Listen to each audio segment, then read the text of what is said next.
Bienvenue Doudou disait. Le molleton. Au prix que ça coûte, on aimerait ça pas le gaspiller.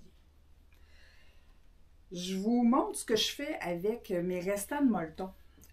Parce que quand on termine un projet, on a vraiment là, fait notre montage, là, notre montage en sandwich, on a piqué notre grand projet, et là, on a équarri, on a nettoyé les barres pour faire des barres vraiment très droits, très propres.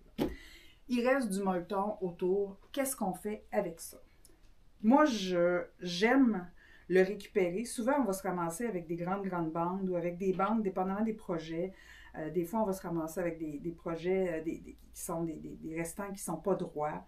Alors, moi, ce que j'aime faire, c'est de prendre les restants et d'en faire des blocs d'environ 10 par 10, 11 par 11, 12 par 12, que je vais coudre ensemble carrément, rapidement, avec un fil, là, même de basse qualité, ça n'a pas d'importance, pour faire un petit bloc, je dirais, que je vais mettre en sandwich dans des restants de draps.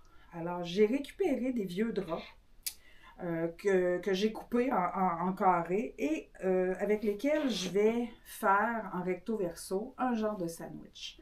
Avec ça, ce que je vais faire, c'est que je vais faire, entre autres, mes pratiques de piquage. Quand je vais changer de piquage ou essayer un piquage libre, alors c'est là-dessus que je vais me pratiquer.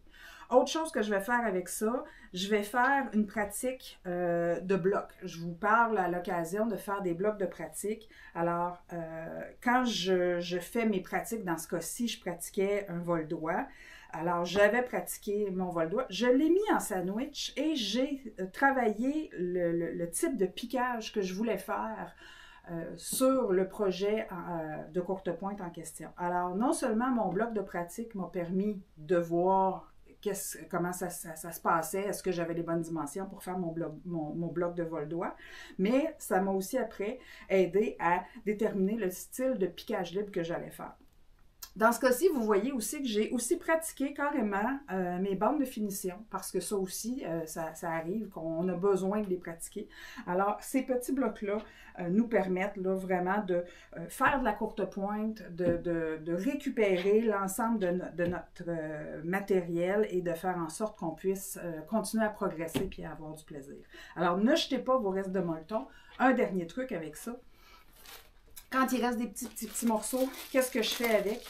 J'ai même décidé de récupérer l'ensemble de ce qui restait de tout fin. Je garde ça dans un sac et j'en fais des petits morceaux tout petits qui me serviront éventuellement à faire de la bourre pour un coussin, donc pour vraiment un projet par la suite. C'est pour moi quelque chose d'important de réutiliser, recycler.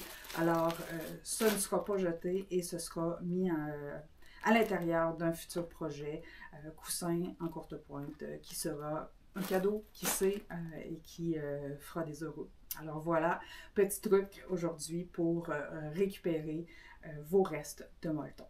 Alors, je suis Isa, des Doudous d'Isa. Je suis située au 123-35 boulevard des Forges à Trois-Rivières. Si ce n'est pas déjà fait, abonnez-vous, suivez-moi sur les réseaux sociaux pour plus de trucs et conseils sur la courte pointe. Alors, je vous souhaite une belle journée.